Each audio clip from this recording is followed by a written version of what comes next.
Breaking news చూస్తున్నాం. తెలంగాణలో RTC సమ్మె సైరన్ మోగింది. అర్ధరాత్రి నుంచి ఆర్టీసీ కార్మికులు సమ్మెకు దిగారు. దీంతో డిపోలకే బస్సులు పరిమితమయ్యాయి. చర్చలో విఫలం కావడంతో ఆర్టీసీ కార్మికులు విధులు బహిష్కరించారు. ప్రభుత్వం ముందు ఆర్టీసీ జేఏసీ 32 డిమాండ్లు పెట్టింది. డిమాండ్లు పరిష్కరించే వరకు సమ్మె కొనసాగుతుందని ఆర్టీసీ కార్మికులు తేల్చి చెప్పారు. సమస్యల పరిష్కారానికి 4 వారాల సమయం కోరింది కమిటీ. అయితే కమిటీ ప్రతిపాదనను ఆర్టీసీ జేఏసీ అంగీకరించలేదు. కమిటీల పేరుతోటి కాలయాపన చేస్తున్నారని ఆర్టీసీ కార్మికులు ఆగ్రహం వ్యక్తం చేస్తున్నారు. ఇక ఇదే అంశానికి సంబంధించి మరింత సమాచారాన్ని మా ప్రతినిధి సైదులు ఫోన్లైన్ అందిస్తారు. సైదులు.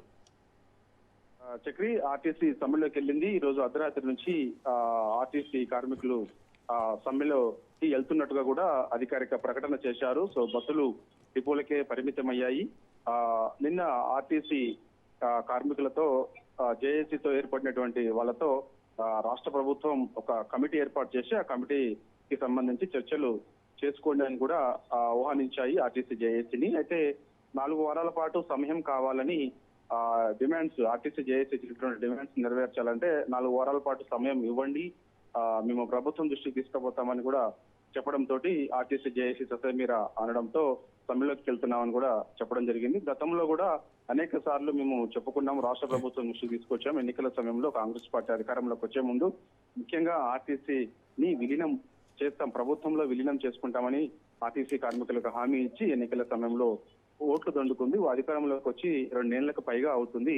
ఆర్టీసీ కార్మికులకు ఇచ్చినటువంటి హామీలు నెరవేర్చలేకపోతుందని కూడా ప్రధానంగా ప్రభుత్వం పైన ఆర్టీసీ జేఏసీ ఆరోపణ చేస్తూ ఉంది.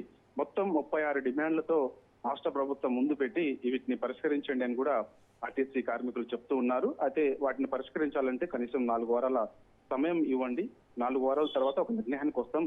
36 డిమాండ్స్ లో ఎటువంటి ఏ డిమాండ్స్ నెరవేరుతాయి, ఏ డిమాండ్స్ నెరవేరవు అనే విషయాలు మళ్ళీ మీ దృష్టికి తీసుకొస్తాము, అప్పటి వరకు కూడా వేచి ఉండండి అని కూడా నిన్న ఒక కమిటీ, రాష్ట్ర ప్రభుత్వం ఒక కమిటీ ఏర్పాటు చేసింది. ఎప్పుడైతే ఆర్టీసీ జేఏసీ సమ్మెలోకి వెళ్తామని చెప్పగానే రాష్ట్ర ప్రభుత్వం ఒక కమిటీ ఏర్పాటు చేసింది. కమిటీలో కొందరిని ఐఏఎస్ అధికారులను కూడా నియమించింది. వాళ్ళతో చర్చలు చేయాలని చెప్పేసి ఆర్టీసీ జేఏసీని ఆహ్వానించింది. సో నిన్న చర్చలు విఫలమయ్యాయి.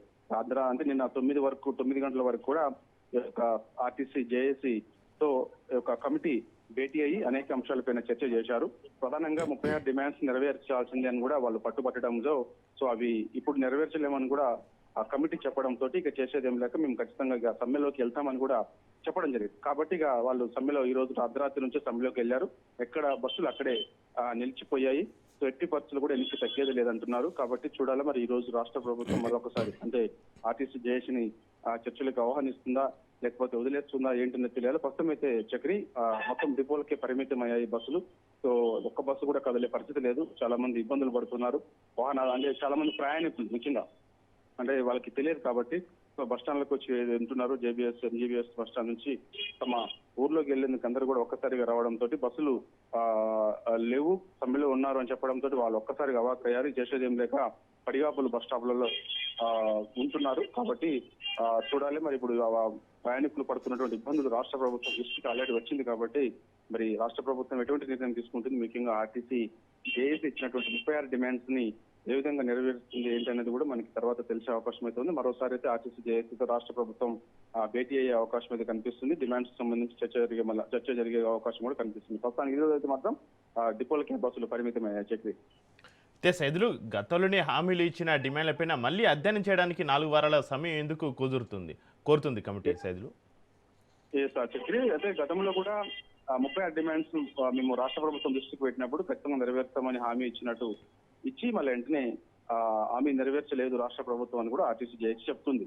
అయితే ఇప్పుడు 4 వారాల సమయం కావాలంటున్నారు. అంటే దానికి గల కారణాలు అంటే అవి అసలు నెరవేరుతాయా లేదా అనేది ప్రశ్న. అంటే 36 డిమాండ్స్ ప్రధానంగా ఆర్టీసీ జేఏసీ ప్రభుత్వం ముందు పెట్టింది కాబట్టి వాటిపైన ఖచ్చితంగా రివ్యూ చేసుకోవాల్సిన అవసరం ఉంది అనేది కూడా ప్రభుత్వం చెప్తూ ఉంది. ఆ కమిటీ, రాష్ట్ర ప్రభుత్వం ఏర్పాటు చేసిన కమిటీ కూడా అదే చెప్తూ ఉంది.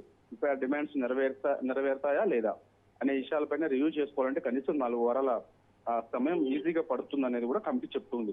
అయితే ఆర్టీసీ జేఏసీ మాత్రం ఇప్పటికే సమయం చాలా ఎక్కువ అయిపోయింది. అనేక సార్లు మేము మా సమస్యలు పరిష్కరించాలని ప్రభుత్వం ముందు మేము కొన్ని డిమాండ్స్ పెట్టాము, నెరవేర్చకుండా ఎన్ని రోజులు తాత్సారం చేశారని కూడా ఆరోపణ రాష్ట్ర ప్రభుత్వం పైన ఆర్టీసీ జేఏసీ చేస్తూ ఉంది. కాబట్టి మళ్ళా 4 వారాలంటే మాకు నమ్మకం లేదు అనేది కూడా ఆర్టీసీ జేఏసీ చెప్తుంది.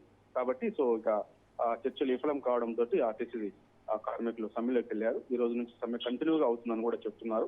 రాష్ట్ర ప్రభుత్వం దిగి వచ్చేంత వరకు కూడా ఈ సమ్మె కొనసాగుతుందని కూడా ఆర్టీసీ కార్మికులు అయితే చెప్తున్నారు. ఆర్టీసీ కార్మికులు ప్రధానంగా ఒక డిమాండ్ చేస్తూ ఉన్నారు.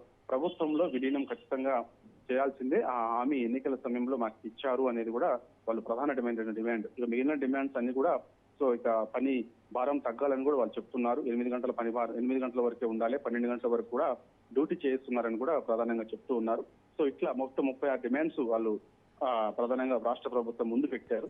ఇవన్నీ కూడా ఖచ్చితంగా పరిష్కారం చేయాల్సిందని కూడా వాళ్ళు చెప్తూ ఉన్నారు. కాబట్టి చూడాలి మరి రాష్ట్ర ప్రభుత్వం మరి 36 డిమాండ్స్ లో కొన్ని డిమాండ్స్ మరి నెరవేరుస్తాము అని ఏమన్నా కార్మికులకు హామీ ఇస్తారా, లేదంటే 36 డిమాండ్స్ నెరవేరుస్తామని చెప్పేసి కార్మికులకు హామీ ఇస్తారా, లేకపోతే ఏం చెప్తారు రాష్ట్ర ప్రభుత్వం ఆర్టీసీ కార్మికులకు ఏం భరోసా ఇస్తారు అనేది ఇక్కడ ప్రశ్న. కాబట్టి మరి చూడాలి ఈ రోజు ఏమైనా మరొకసారి ఆర్టీసీ జేఏసీని చర్చలకు ఆహ్వానం రాష్ట్ర ప్రభుత్వం పిలవదా అనేది కూడా తెలియాలి. ప్రస్తుతానికి అయితే చక్రి బస్సులన్నీ కూడా డిపోలకే పరిమితం అయ్యాయి.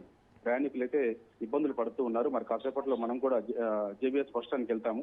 మార్గ మధ్యలో ఉన్నాము, మా కాసేపట్లో అక్కడ కూడా వెళ్తాము. అక్కడ ప్రయాణికులు ఎటువంటి ఇబ్బందులు పడుతున్నారు ఏంటి అనేది కూడా మనం లైవ్ లో కాసేపట్లో మనం అక్కడ పరిస్థితిని మొత్తాన్ని కూడా అందిస్తాం Chakri. Right, thank you Saidulu.